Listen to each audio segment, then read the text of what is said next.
Et bonjour à tous, bonjour à toutes, bienvenue dans ce nouveau numéro d'Avanti-Niça, le numéro de la reprise. Ça y est, le GC Nice a joué son premier match officiel de la saison 2022-2023, un match amical certes, mais le premier match quand même, après le faux départ face à Lausanne la semaine dernière.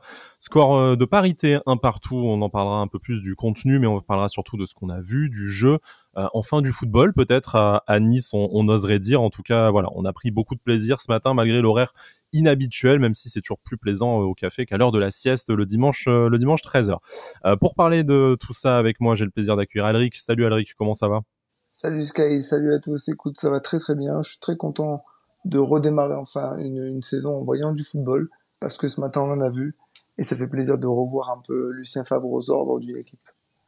C'est vrai, c'était enfin le retour acté, on va dire, le retour terrain de Lucien Favre, et on se pince toujours, on a un peu toujours du mal à y croire quand même, et voilà, on en parlera plus longuement après. On va d'abord accueillir Jérémy, que vous connaissez peut-être sous le pseudo de Black Gold Nissa sur Twitter si vous suivez les Spaces d'Avanti Nissa. C'est sa première dans le podcast, on l'accueille chaleureusement. Salut Jérémy, comment ça va? Salut Sky, salut Elric et bonjour à tous. Bah écoutez, ça va très bien après ce beau match amical et merci pour l'invitation. Merci pour ta fidélité, merci pour ta présence déjà, tout simplement.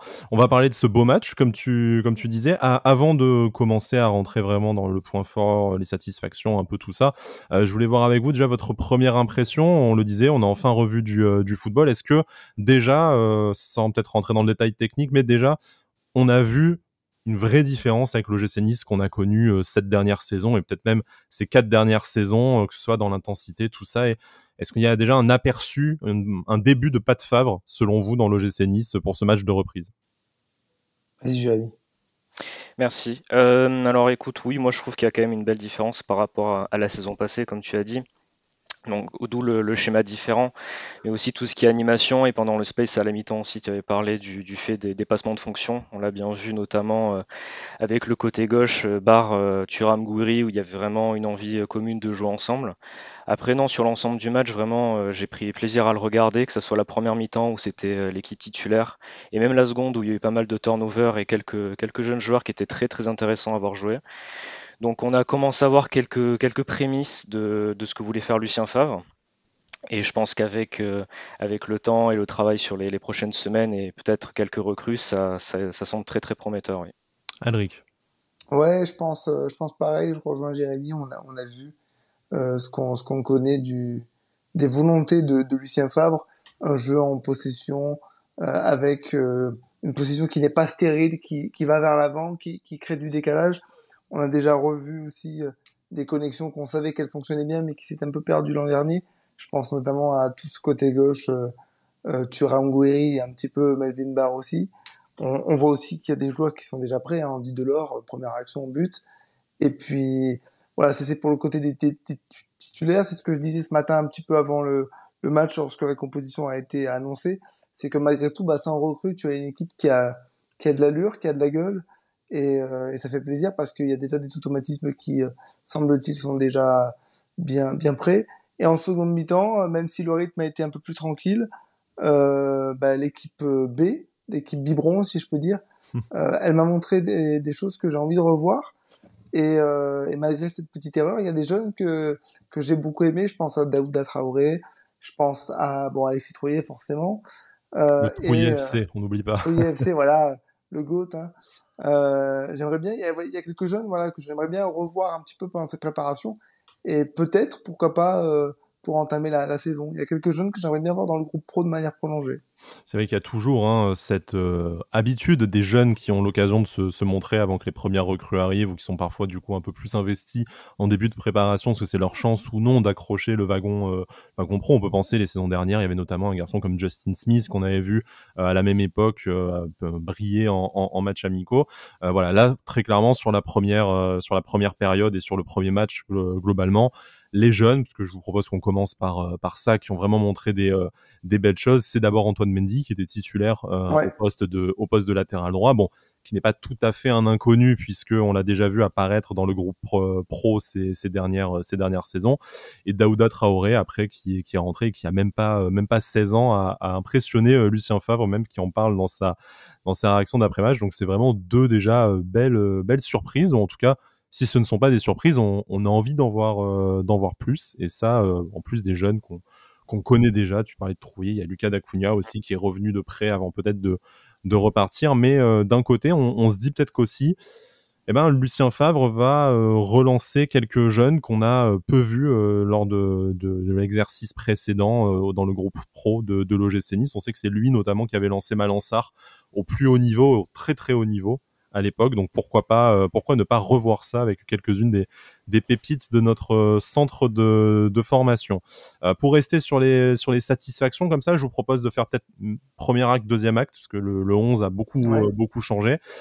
Tu le disais, Jérémy, sur le premier acte, vraiment ce qui a impressionné tout le monde, je pense, c'est cette connexion, la connexion évidente Guiri-Thuram, que tout le monde a découverte la saison dernière et qui nous a émerveillé, qui a émerveillé l'équipe de France Espoir aussi pendant la trêve internationale, mais même plus, parce que ça partait de Melvin Barr, même s'il a peut-être eu un match un peu plus compliqué forcément, ça se terminait par Andy Delors. En fait, un côté gauche qui vraiment a été plus qu'impressionnant au point d'éclipser le côté droit, même si on en parlera après, qui a montré de belles choses.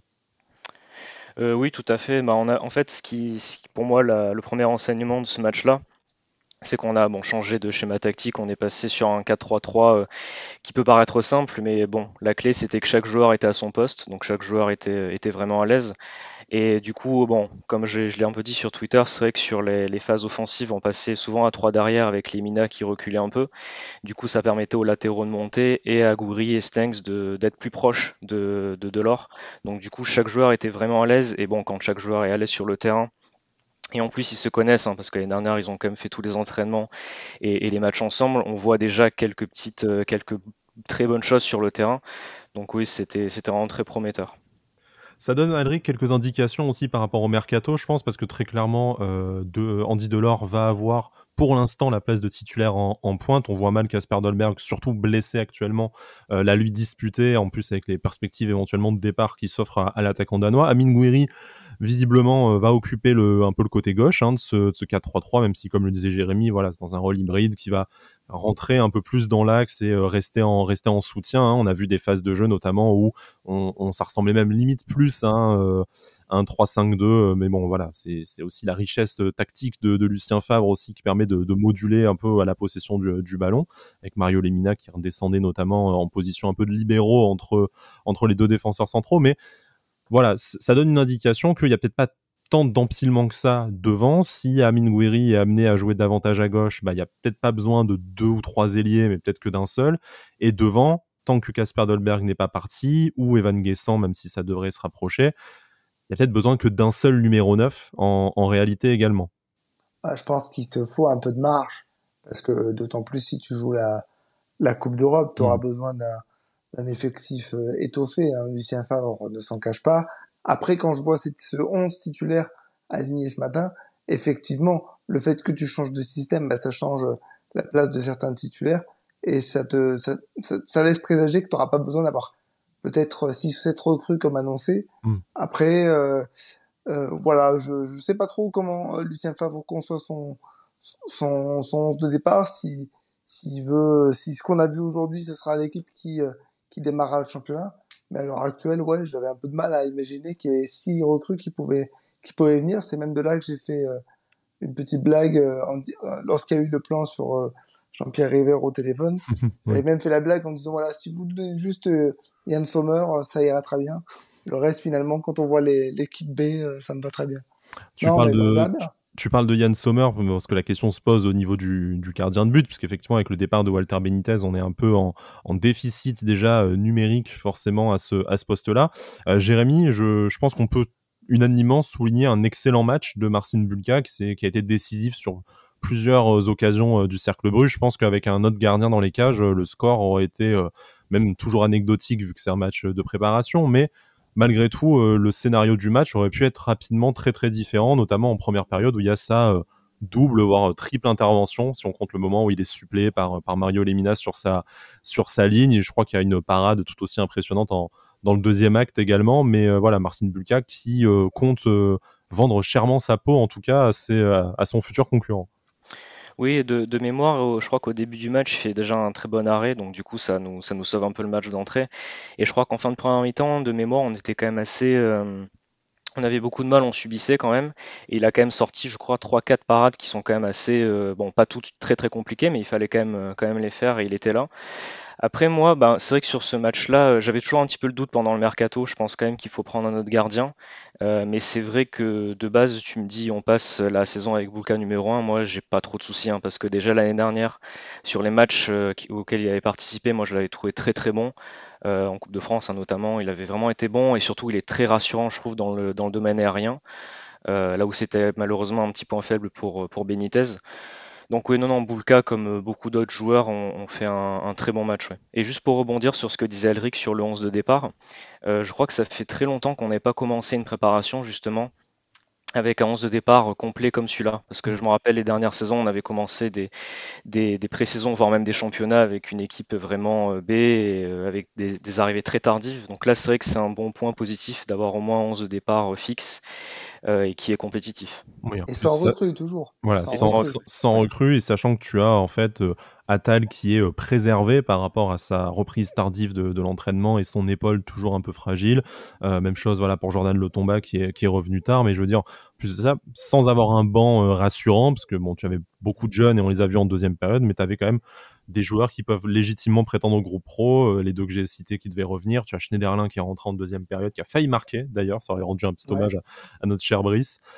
Tu as aussi voilà Claude Maurice et on va en parler en parlant de la deuxième période qui du coup peuvent prétendre rapidement à une place dans les on va dire 16 si c'est pas dans les 11 et c'est peut-être ça aussi une des progressions du projet Ineos d'être capable de garder en fait tout simplement tes meilleurs joueurs d'une saison sur l'autre et de te dire qu'en fait au 1er juillet tu ne réécris pas une page blanche. Donc on sait que ces joueurs-là, on pense aussi à Jean-Claire Todibo, ont des clubs européens intéressés, donc il va falloir se montrer fort pour résister à ça, mais il faut souligner voilà qu'on ne commence pas une préparation de zéro et ça, mine de rien, je pense que quand tu parlais d'automatisme, Jérémy, surtout notre côté gauche, ça joue aussi de te dire que tu repars avec 4 titulaires sur ton côté de l'année dernière, donc forcément, tu as une période d'adaptation et de progression en moins qui te permet d'être performant tout de suite. Tout Il, à fait. ouais, il faut se souvenir qu'au moment où on apprend que Justin Kluivert ne sera potentiellement pas conservé, moi le premier, j'ai dit mais attendez, le chantier va être immense parce que j'imaginais que Kefren Turam pourrait partir, j'imaginais que Jean-Claire Todibo pourrait partir, et je ne pensais pas que Benitez pourrait partir, mais c'était, ça pouvait être le cas. Et en fait, tu t'aperçois qu'au premier match de préparation, toute ta colonne vertébrale, hormis Benitez, elle est présente, elle est déjà presque performante, et que tu as déjà un 11 qui tient la route sur le terrain. Donc en fait, quand je regarde un peu son 11 titulaire, plus les quelques remplaçants qu'on a vus en seconde mi-temps, je mets de côté les jeunes. Tu fais quoi? 5 changements dans un match de manière réglementaire? Lucien Favre, il les fait pas, les 5 changements.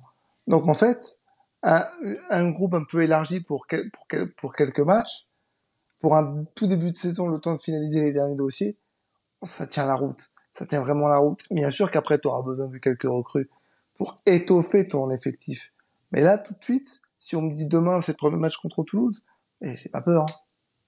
Oui, tu as déjà de quoi aligner un 11 cohérent. Juste pour terminer un peu sur le côté mercato, malheureusement, on n'a pas grand-chose de plus qu'il y a 3 jours à vous annoncer, même si ça devrait probablement s'accélérer dans la semaine prochaine. L'avis de Lucien Favre sur la question, qui a déclaré qu'effectivement, on avait besoin de transferts, qu'il n'était pas sûr que des joueurs arrivent d'ici le stage en Algarve qui commencera le 14 juillet, donc c'est jeudi prochain si je ne dis pas de bêtises. Ouais. Citons voilà notre ancien et nouvel entraîneur Lucien Favre. Je me rappelle la première année, donc en 2016, quelques joueurs sont arrivés très tard, c'est typique de la période des transferts, surtout le 31 août minuit, chez nous c'est quand même un peu une tradition. On va tenter de faire du mieux possible jusqu'à la fin de la période des transferts. Tout le monde est d'accord au sein du club, on me l'avait bien dit avant que je vienne là, mais les transferts ça ne se fait pas comme ça, c'est très difficile, il y a de la concurrence. D'un côté on est rassuré de se dire que on vise des joueurs que d'autres clubs veulent, hein, parce que bon, sinon ça serait un peu inquiétant sur la qualité des joueurs. Mais voilà, on voit que Lucien Favre n'est pas spécialement inquiet, mais qu'il est très clair sur son souhait de vouloir améliorer l'effectif. Il parlait d'une demi-douzaine de joueurs, même si ça peut forcément évoluer avec les velléités et les possibilités de départ des uns et des autres. Messieurs, je vous propose de refermer la page de cette, 30 secondes, juste 30 secondes. première période, mais vas-y, je t'en prie. Juste 30 secondes parce que je veux rebondir sur ce que tu as dit par rapport sur ce que tu as lu de Lucien Favre. Il dit quelque chose de très important, c'est je veux des transferts, mais c'est très compliqué. Et c'est très important de le dire parce que depuis quelques jours quand même, on voit dans notre communauté de supporters des gens qui ont hâte, qui sont un peu énervés, voire inquiets de pas avoir de joueurs signés. C'est normal et heureusement, c'est rassurant comme tu disais de savoir qu'on est sur des joueurs que d'autres clubs veulent. Et donc du coup, si ça avait été trop simple, bah soit les joueurs seraient pas de très très gros niveau, soit il y aurait un problème parce qu'on les surpayerait ces joueurs. Parce que si tu mets 60 millions sur n'importe quel joueur qui en vaut 15, forcément tu vas le prendre chez toi.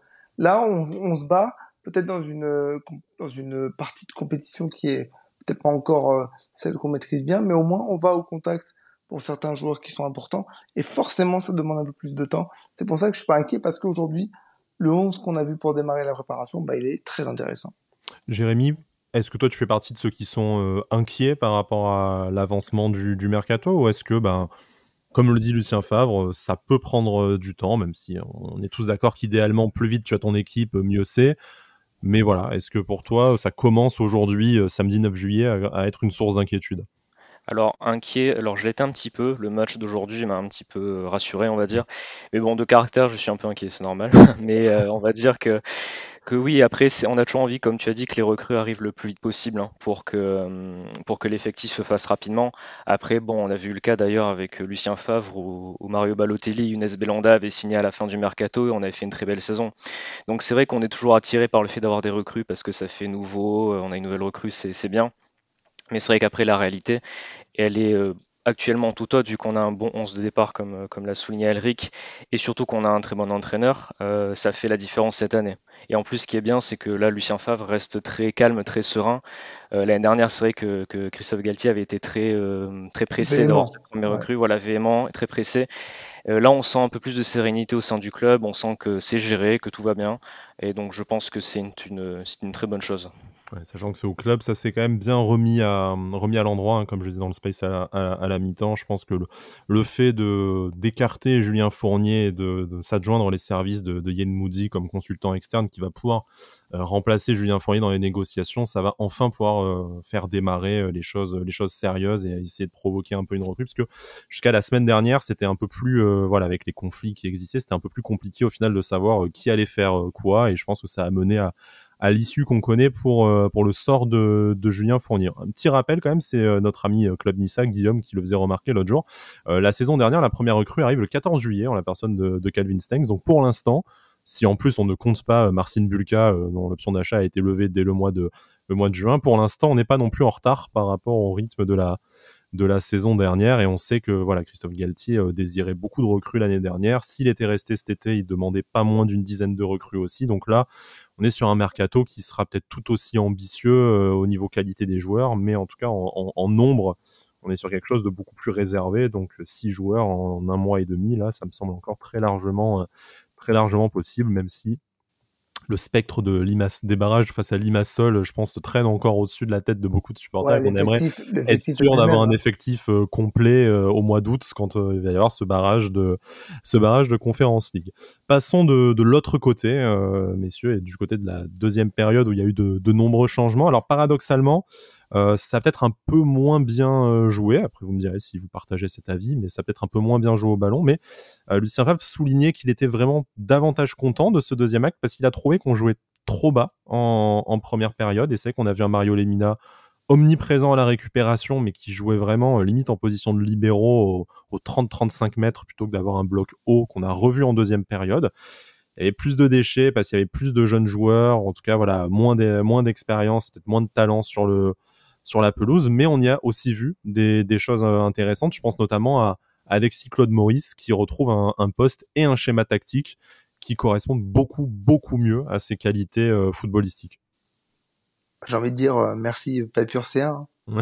Mais bien sûr, c'est toujours bien de le souligner dans cette Voilà, petite émission, tu le sais. dédicace à nos amis Pépito et Hubert. Voilà, merci Papur C1 parce que oui, il s'est retrouvé dans un poste dans l'axe et première prise de balle, hop, petit dribble entre deux milieux belges. Et là, tu te dis, tiens, c'est bizarre. L'année dernière, il était placardisé. Bon, forcément, il s'est blessé, mais il était à moitié placardisé. Et au final, peut-être que Christophe Galtier a raison sur un point. C'est peut-être pas la fin de son aventure tout de suite avec le l'OGC Nice. Ouais. Bah, j'ai hâte de le voir peut-être dans une équipe titulaire ou dans un remplaçant qui aura du temps de jeu important. Parce qu'il a montré des choses intéressantes, en tout cas en seconde mi-temps.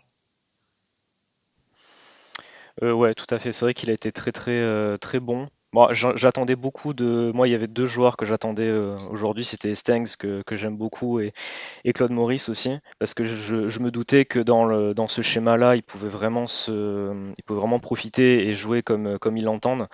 Et c'est vrai que bon, on a vu les premières prises de balles. Claude Maurice était vraiment en jambes, il était à son poste. Et tout de suite, ça fait la différence, quoi.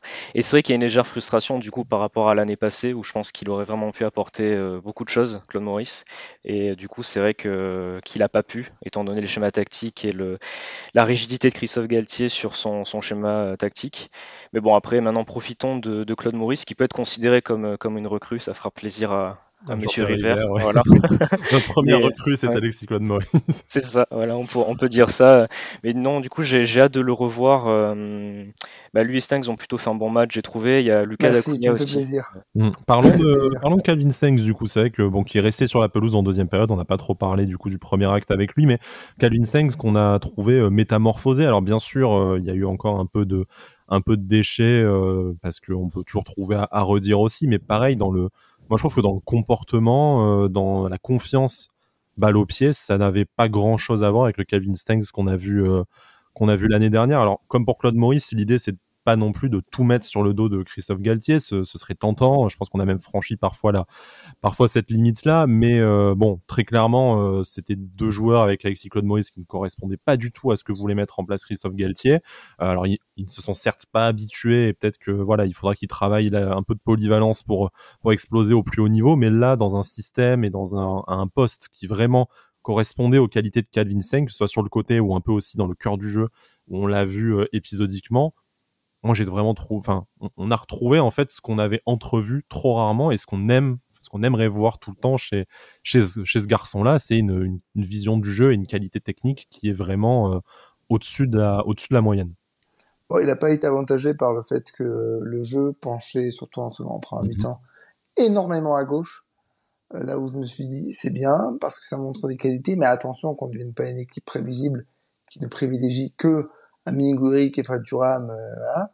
Mais c'est clair que les quelques prises de balles, les transversales, les passes, enfin, il s'est créé une occasion en première mi-temps et il en a créé une très belle aussi. Moi, j'aurais aimé le voir un peu plus actif parce qu'on j'aurais aimé qu'il touche un peu plus le ballon. Mais après, je crois à la mi-temps, on m'a envoyé un message en me disant ouais, on n'a encore rien vu de Calvin Stengs. J'ai un peu de mal avec ça parce que c'est absolument pas vrai. Alors, bien sûr qu'il y a des choses encore à corriger parce que il a voulu faire, il a voulu donner beaucoup, il a eu du déchet, mais comme pas mal de joueurs.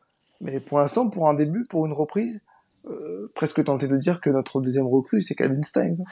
Ouais, pas loin du meilleur match qu'il ait fait, enfin un des meilleurs matchs qu'il ait fait sous nos couleurs, alors que ce n'est jamais un match amical. Après, il n'a pas claqué de doublé, hein, c'est sûr, mais voilà, j'aurais été curieux aussi d'avoir l'avis des gens si c'est lui qui avait croqué l'énorme occasion qu'a croqué Amine Gouiri, même si bon, Amine Gouiri a été décisif sur le but, ce qui forcément valide son bon match et une activité retrouvée pour lui aussi après avoir fait une deuxième partie de saison éteinte en cause de voilà notamment son placement sur la pelouse par Christophe Galtier. Du coup sur Calvin Stengs et puis après globalement sur les autres satisfactions de la deuxième période, hein, donc on parlait de Trouillet, de Dacunia et de Claude Maurice, mais il y a aussi après aussi le jeune joueur qui vient d'arriver du LOSC, hein, Badreddine Bouanani, on promet comme être un pout au crack, et là on a vu ses premières minutes sous le maillot rouge et noir de l'OGC Nice. Alors moi pour Stanks, bon, je vais peut-être pas être très objectif parce que c'est un jeune joueur que j'aime beaucoup. Mais on ne l'est pas objectif Voilà, dans cette ouais. émission, rassure-toi. Mais c'est vrai que bon, du coup l'année dernière malheureusement, il n'était pas très à l'aise à ce poste-là parce que c'était plus milieu droit et pas ailier droit. Et c'est vrai que quand il jouait aux Pays-Bas à l'AS Alkmaar, c'était vraiment à chaque fois dans un 4-3-3 ou un 4-2-3-1 où il jouait à droite. Donc là, il va retrouver quelque chose qu'il connaît un peu mieux. Et tout de suite, on a vu qu'il était un peu plus à l'aise. Il a quand même. En fait, c'était plus le fait de tenter, parce que l'année dernière, des fois, il jouait un peu avec le frein à main, il osait pas trop. Là, vraiment, il a essayé de tenter, il a essayé de créer. Parfois, c'est pas passé, comme a dit Elric, hein, pour chaque joueur. Des fois, il y a eu des déchets, et c'est normal, hein, c'est le premier match de préparation. Mais il a eu envie, il a créé, on voyait qu'il était à l'aise. Et bon, il a un niveau technique comme Claude Maurice, qui lui permet d'être largement au-dessus de la moyenne. Après, j'en attends encore un peu plus, mais il est clairement sur la bonne voie et sur ce match-là, il a quand même montré des choses vraiment intéressantes. Bonani, j'ai pas forcément d'avis pour l'instant dessus parce qu'il a pas eu énormément de ballons, il a pas, alors il a l'air d'être bon techniquement. Après, j'ai pas trop d'avis dessus parce qu'il a pas eu beaucoup de temps pour se montrer. Par contre, moi, j'ai quand même trois quatre joueurs que j'ai vraiment trouvé très intéressants. On va commencer par Antoine Mendy. J'ai vraiment été impressionné par son niveau. Alors, il a l'air plus défensif comme profil, plus arrière latéral qu'un vrai latéral offensif. Mais je trouve que défensivement, il a été très propre. Il n'a pas fait d'erreur. Il a osé plusieurs choses. Des fois, il a même, je crois, fait une roulette en seconde mi-temps et c'était assez impressionnant. Mais il a été vraiment très bon. Le jeune Daouda Traoré aussi qui m'a impressionné. Enfin, je l'ai trouvé très à l'aise au milieu. Il m'a vraiment surpris au vu de son jeune âge. Après, bon, Claude Maurice, on en a parlé. Trouillet, il m'a pas forcément surpris parce qu'à chaque fois qu'il a joué, moi, je l'ai trouvé quand même plutôt bon. Il a vraiment un profil, je pense, qui peut convenir à Lucien Favre. Il a une saison complète dans les pattes Voilà. aussi depuis En avec plus, son prêt à Auxerre, hein. ouais, il a pris confiance à Auxerre, donc il a peut-être pris plus de maturité. Et je pense vraiment qu'il peut faire quelque chose dans la rotation de l'effectif. Et après, moi, le joueur qui m'a quand même bien surpris, parce qu'en plus, il n'a pas joué à son poste, il a dépanné en latéral gauche, c'était Lucas Dacunia, que j'ai trouvé très en jambes et très percutant.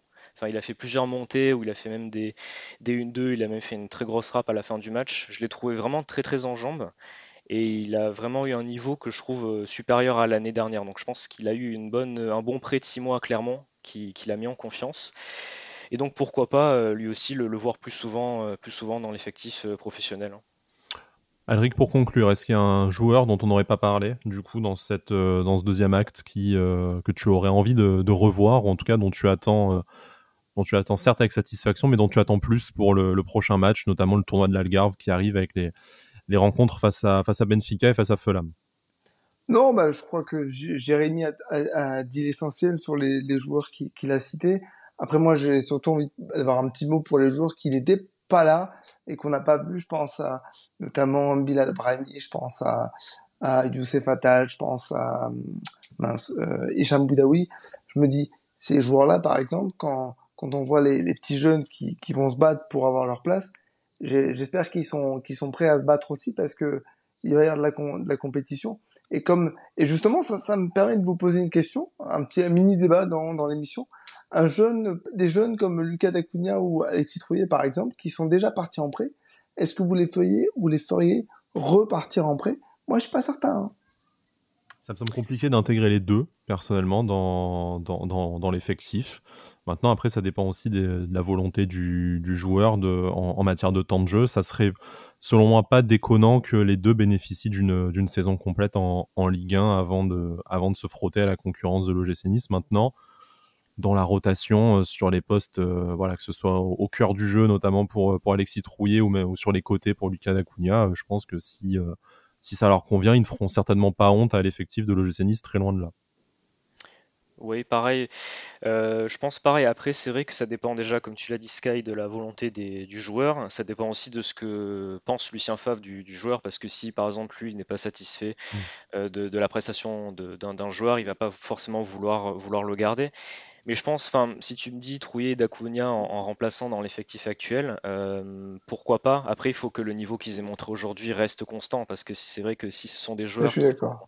qui font un très bon match, mais qu'après, pendant 5-6 matchs, on les voit plus, ils refont un très bon match et ainsi de suite, c'est pas forcément le type de joueur qu'il nous faut pour les ambitions que l'on veut avoir. Donc, à voir, je pense, sur les prochains matchs de préparation aussi, s'ils arrivent à maintenir un bon niveau ou pas. Mais là, comme ça, après ce match-là, c'est vrai qu'ils n'ont pas fait, justement, comme tu as dit, ils n'ont pas du tout fait honte avec le niveau qu'ils ont montré. Ils auraient très bien pu jouer avec cet effectif-là, oui. Messieurs, merci beaucoup pour m'avoir accompagné dans le débrief de ce match. Donc un premier Merci à match toi. nul, mais encourageant, hein. Je trouve qu'on retient tous quand même davantage de satisfaction que de déception, hein, même si bon, on peut toujours après trouver à redire qu'il y a un petit relâchement aussi parfois en deuxième période, mais à la fois entre le turnover, la chaleur, qu'on était face à une équipe qui était déjà à son troisième match amical, hein, qui était un peu en avance niveau préparation. Ça devrait se corriger un peu tout au long de ce mois de juillet. On rappelle, hein, voilà, d'abord le tournoi de l'Algarve très rapidement qui arrive à partir du week-end prochain avec Benfica Fulham, puis après le mois se terminerait avec des confrontations face à des clubs italiens, la Roma, et surtout ce match amical à la maison, à l'Alliance et en public normalement face au Torino. Le 30 juillet, bien sûr, vous retrouverez dans Avantinissa toutes ces informations, les débriefs de ces matchs-là, et puis surtout, on l'espère, des émissions spéciales pour les recrues. Ça va arriver, on sait qu'on est un peu tous impatients et on a hâte de nouveautés, comme le disait Jérémy, mais bon, voilà, ça arrivera dans les prochaines semaines, on n'en doute pas. Messieurs, merci Alric, merci Jérémy, hein, Merci à vous. pour ta première. Tu reviens quand tu veux, naturellement. Il y a toujours un fauteuil de libre dans cette émission. On rappelle que voilà, cette émission, vous pouvez l'écouter sur toutes les plateformes audio, hein, Apple, Spotify, Deezer, tout ça. Vous nous retrouvez également sur YouTube et sur l'application OneFootball, dont on vous laisse un lien pour la télécharger gratuitement dans la description de cette émission. D'ici là, portez-vous bien et Issa Nissa. C'est ça. Issa Nissa.